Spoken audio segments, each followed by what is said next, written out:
Hello and welcome back to the channel. This is the 115 Network, and today I have an exciting story theory for you guys of the Black Ops 7 story. Alongside this, I'll be breaking down content revealed in the gameplay trailer and other intel drops towards the end. Without further ado, let's dive into the potential story of Black Ops 7 Zombies.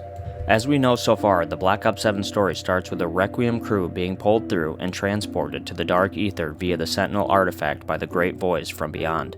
The crew then meets with alternate versions of Richtofen, Takeo, Nikolai, and Dempsey shortly before being confronted by the Great Voice from beyond. Based on the wording and appearance of the Great Voice from beyond, we can assume he's human that at one point was dropped into the Dark Aether. Using totem skulls, he's able to drain and absorb both crews' life essence, leaving them pale, sickly, and causing their eyes to glow white, much like his own. As he departs, the crews are left to fight the natives and fight their way out of the tower reception area. This is all that is currently shown, but one thing that caught my attention was the presence of all three Janus towers, with Tower 3 collapsed on the side. If this is the same tower, perhaps Eddie and his family could have been brought to the Dark Aether along with Janus towers and the Requiem crew. This brings me to my next point. In the gameplay segments we see the new exfil system. The device resembles the phone booth Samantha Maxis used to contact Weaver in the opening cutscene of Cold War Zombies. On top of this, the technology is that of a teleportation device, which was first thanks to Dr. Monty for helping Ludwig Maxis start his journey in creating it, and could have been created from the scrapped remains of the teleporter once used by Primus in the basement of the house. And after a successful exfil, we are able to see a hand, and in the palm of the hand is a chunk of land with Dr. Monty's house residing on top. With this, I personally think Samantha Maxis is not dead, and that throughout Black Ops 6, SAM, and the Forsaken fabricated a lie mostly to further the machine's goals of getting a new body.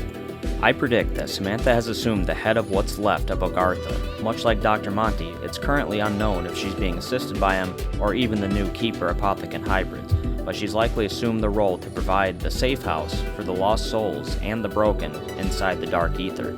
I speculate that there will be conflicting goals and interests between the Great Voice from beyond and Samantha. It's likely the way Requiem crew are able to leave the Dark Aether and unable to save Sam, as she may be unwilling to leave or became a Monty-like figure within the Dark Aether. I also speculate that the Great Voice is either trying to restore the Aether multiverse or take complete control of the Aether and Agartha, and may need the souls of Richtofen, Takeo, Nikolai, and Dempsey to do it. Perhaps this may be the battle for Agartha and the Infinite we didn't get to see in the conclusion of Black Ops 4.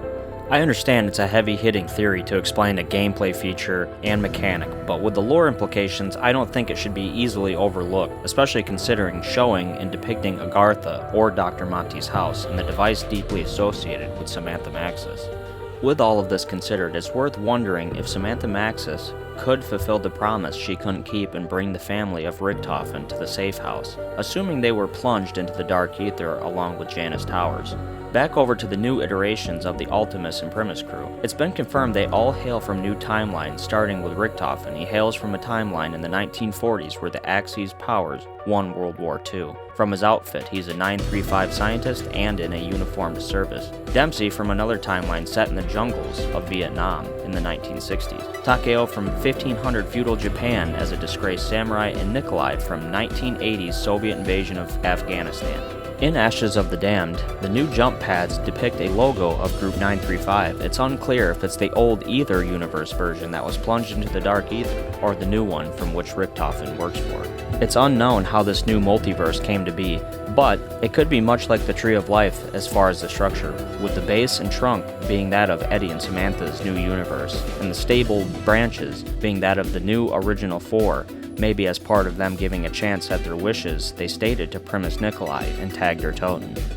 I think this idea could be supported by showing the other possible timelines potentially being shown with the Obscurus Ultilium, and the artifact choice being that of the Odin variant. But to conclude the theory, we could also see the comic strip page of part Primus and Ultimus reaching the house in Agartha. Maybe we could see the new variant where the new iterations are able to reach the house within the Dark Aether.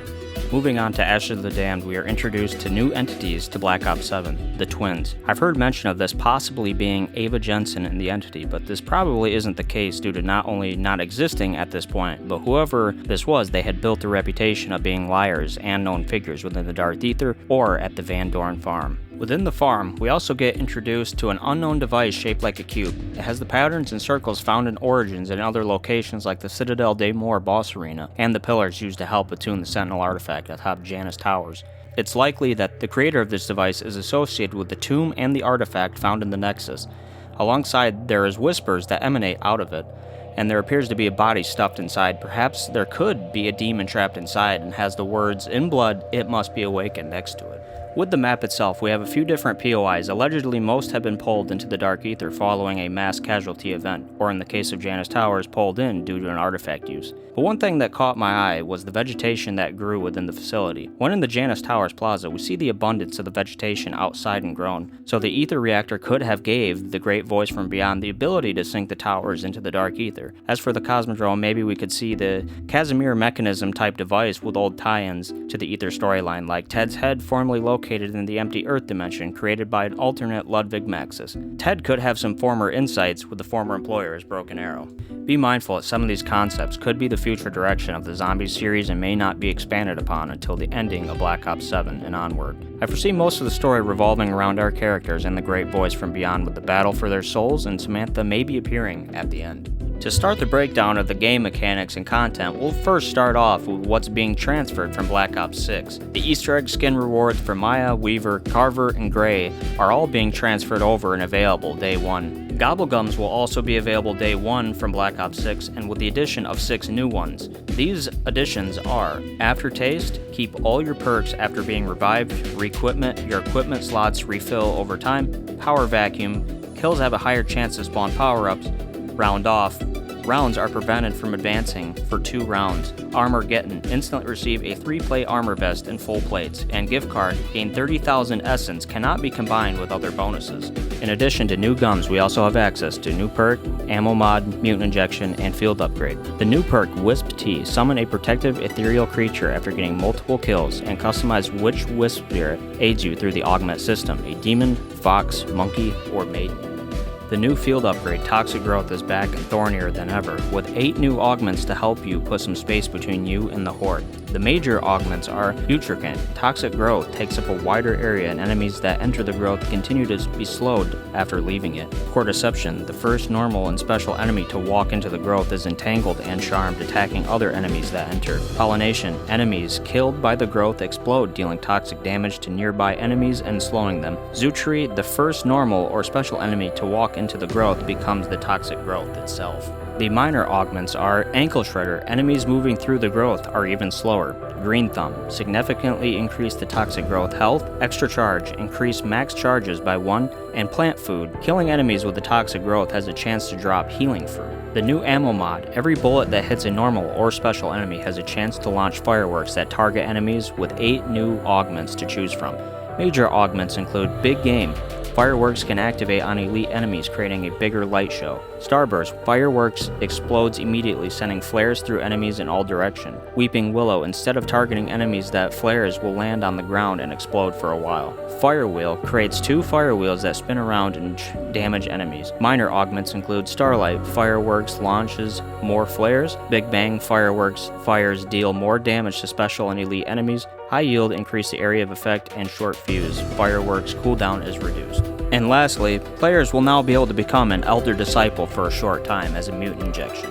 The confirmed POIs in the Ashes of the Damned are Janus Towers Plaza, Van Dorn Farm, Blackwater Lake, Ashwood, Exit 115, Zarya Cosmodrome, and The Fog.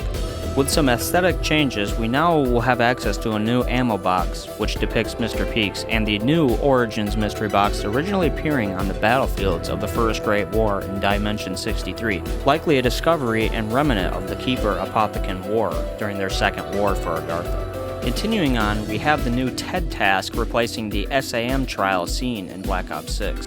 Also new to Black Ops 7, a new traveling system is being implemented in the forms of jump pads and Tessie, the new Wonder Vehicle.